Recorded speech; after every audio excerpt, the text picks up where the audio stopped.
Welcome back. In our last lesson, we finished building out the brain of our game, our Sokoban logic engine. Now it's time for us to connect it to our phaser scene so we can actually play our game. To connect our Sokoban game to our phaser game instance, we're going to create a brand new script node that's going to be responsible for setting up our game.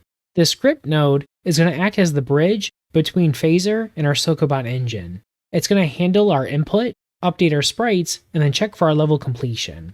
To create our new script node, we're going to add a new folder to our project under source. We're going to do new folder. We're going to call this scripts. Now in this folder, we're going to right click, we're going to do a new, and we're going to do a new prefab file.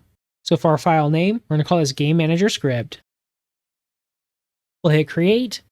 And now for our block, we want to do our built-in script node block. So we'll drag that into our scene and let's save. So a script node, this is a way for us to add additional code to our project and for to pass references from our phaser editor scene into our scripts. How this works is in our level scene, we can add an instance of our script node just like our other game object blocks. So in our scene folder, if we right click, we can do scripting, add script, and now under our scripts folder, we'll see our new game manager script.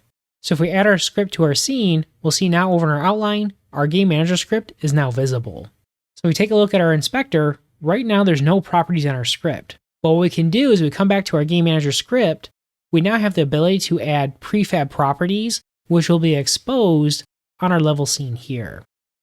And so why this is important is our game manager script is going to be responsible for managing all the interactions between our phaser game and our Sokoban instance. What we need to do is from our phaser game, we currently created a tile map which consists of multiple layers. We need to take these layers and convert them into our 2D array that will work with our Sokoban game instance. What this means is for each of our layers, we need to find where our tile is located and then set that tile type inside that 2D array that we need to create. And so to do this, we need to be able to pass our tile layers to that script instance. And one of the ways we can do this is we can add in a prefab property. So in our game manager script, we click on prefab properties. Over our inspector, we can add a new property. So for our properties, we'll want to do our object variable property. Now this is going to add a new property to our instance. So for our property name, I'm going to name these after our layers that we created. So first we'll start with our wall layer. We're going to call this wall tile layer. We'll do the same thing for our label.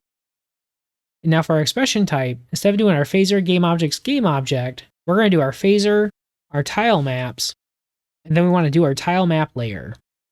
Now this is the type that gets created when we create one of our tile layers here. And so if we want to double check, if we open up our level.1.js file, we come down to where we create our layers, we can grab our type from here. So by default, we'll leave this empty. Now if we save, if we come back to our level 1 scene, we click on our game manager script, we'll see in our inspector, now that property is visible to us. So what this allows us to do is now we can select that object from our current scene instance. So I can choose our wall tile layer, we select it, and we save.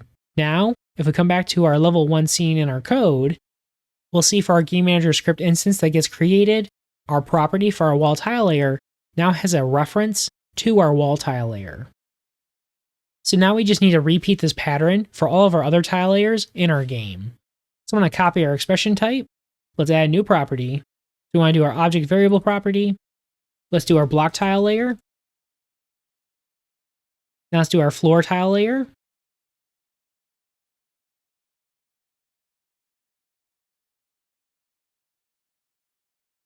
Next, we'll do our player.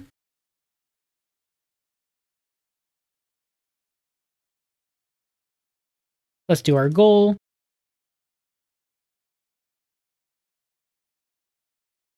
Now we have our blocking tile layer. So now if we save, we come back to our scene. Let's set up all of our instances. So we'll unlock our properties.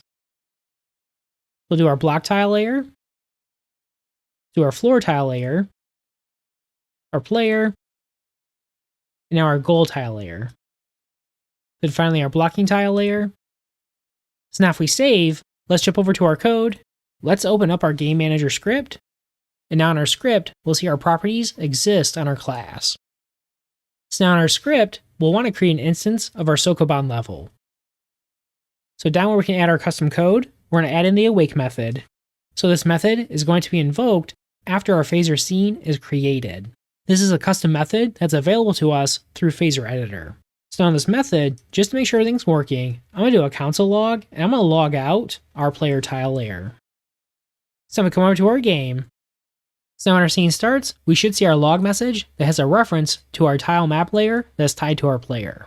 So now that we have a reference to all of our layers from our tile map, we need to go through and parse our data to find out which tiles are placed in which location. So what we'll need to do is on our layer property, this is going to have a property called data. This data is going to be a 2D array representing our tile map layer that we created in Phaser Editor. So for our tile map, if we take a look at our data, we should have a tile map that's 12 by 12. So if we look at our data, we'll see we have 12 indexes in our array, and each of those indexes is an array with 12 tiles. Now how this works with our tile map layer is if there's no tile at that location, we're going to have an index of -1.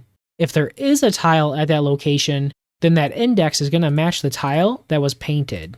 So if we come down to our fourth index, so our fifth row, we'll see at our fourth index or our fifth location, we have a tile index here.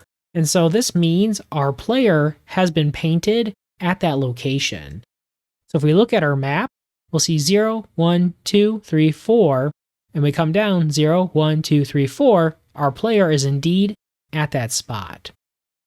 So what this means is for our logic, we need to loop through our array and look for any indexes where our value is not -1. As long as our value is not -1, then we know what type of tile we're working with. So when we process our player tile map layer, we know our tile type needs to be our player. If we update our console log statement to reference like our wall tile layer, if we refresh, take a look at our layer, and then our data, for our first row, everything's -1. So for our map, if we come down to index 3 or our fourth row, we should see some tiles. So if we expand index 3, we'll see now we have our 4 tiles that make up the upper part of our wall. If we expand our next row, we'll see we have a wall here, then -1 because these are floor spaces, and then we have our other wall here. So for this instance, when we're processing our tile map layer tied to our walls, once we go into our data, once we go into our array, we just need to look for tiles that aren't -1, and if they're not -1, we know it's a blocking tile. So just to summarize, what we need to do now in our game manager script, we need to take each of our tiles, we then need to reference our layer property, and then our data property on that object, and then iterate over that 2D array to find out what our tile types are so we can make our map data for our Sokoban instance. So to add in all this logic, we're going to create a utils file that we can use for parsing our data and creating our map. So inside our project, under our source folder, let's go into our lib, we'll make a new file, we're going to call this Sokoban utils. And so inside this file, we're going to add some custom functions that are going to allow us to process our tile map layers and get our resulting map that we need. So let's export out a function. For a function, we're going to call this create map from tile map layers. So now for our function, we'll need to take in all of our tile maps that we'll need to parse. And so for this, I'm going to create an argument called layers. We're going to expect this to be an object with all of our layers that we need. Alright, so now in our function, we'll want to make sure that our layers object has all of the properties that we need for our function to run. So to do that, I'm going to update our argument to be, instead of being layers, I'm going to call this tile map layers. And now in our function, we'll make a new object. We're going to call this layers. We're going to set equal to an object. And now in this object, we're going to add in all of the keys for the layers that we're expecting. So we're going to have a wall layer, and this will be our tile map layers. And we want to grab our wall layer from that object. Now we want to do the same thing for the rest of our layers. So we're going to have 6 layers. So we'll have our wall, we're going to have our floor, we're going to have our player, we'll have our block, our goal, and then our blocking layer.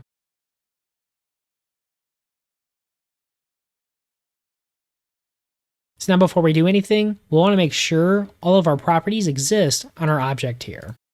An easy way to do that is we'll make a new variable. We're going to call this missing layers.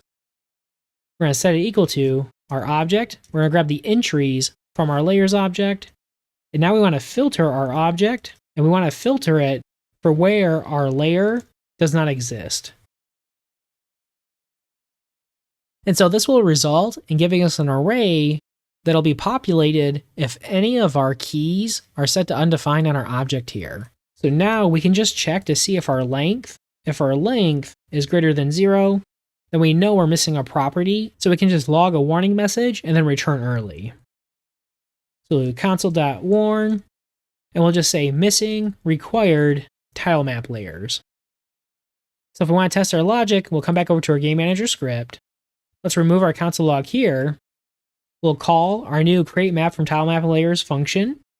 Now this function expects an object, and on this object, we'll need these keys. Now we can just reference the properties on our class. So we'll do this. We'll do our wall tile layer. I'm going to copy this. Now we just need to update each of our properties. So we'll have our floor tile layer, player tile layer, our block tile layer, now our goal tile layer, and then our blocking tile layer. And so we're going to expect this function to return our 2D array, which represents our map. So we'll store this in a variable, do const map will be equal to create map from tilemap layers, and then we're just going to do a console log to log out our map. Go back to our utils. Let's just return an empty array, and then we'll test our logic. So if we come back over to our game, if we refresh and we start our game, we'll see right away we log out our empty map. If we want to make sure our logic's working for validating our layers are present, we'll comment out one of our layers. All right, so we refresh, we test. Oh, looks like we have an issue. Yes, shouldn't be our missing layers. We want to check our length. So now if we refresh, now we see our warning message, and now our map is set to undefined. And just to make sure our logic's working, we'll come back to our game manager script. We'll add back in blocking. Let's refresh, and we'll see our empty array. Now to create our map data, we first need to create our 2D array that represents our map. For this, we can use one of our tilemap layers. On our layer property, we have this width and height property we can use. This represents the dimensions of that tilemap layer.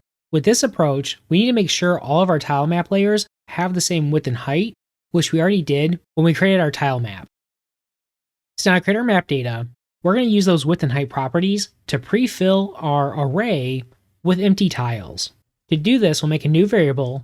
We're going to call this map data. We're going to set it equal to array. Now we want to specify how big our array is, so this will be the height of our map. For our height, we'll want to do our layers, do our player layer, now we'll do our layer, we'll do our layer object, and we want to grab our height. And now to populate our array, we're going to use our fill method, then we're going to use map so we can convert those elements into a new array, which will give us our 2D array. So now for our rows, this will also be an array, and for these we want our width, so we're going to do our layers, our player, we'll do our layer, our width, and now we want to use our fill method. Now instead of doing empty elements, we want to do our tile types, and we want to do our empty tile. So now if we return our map data, we'll see we have our 2D array that matches the size of our map that we created. Alright, that's going to wrap up this lesson. In our next lesson, we're going to continue working on our game manager script, processing our tilemap data, and creating our Sokoban game instance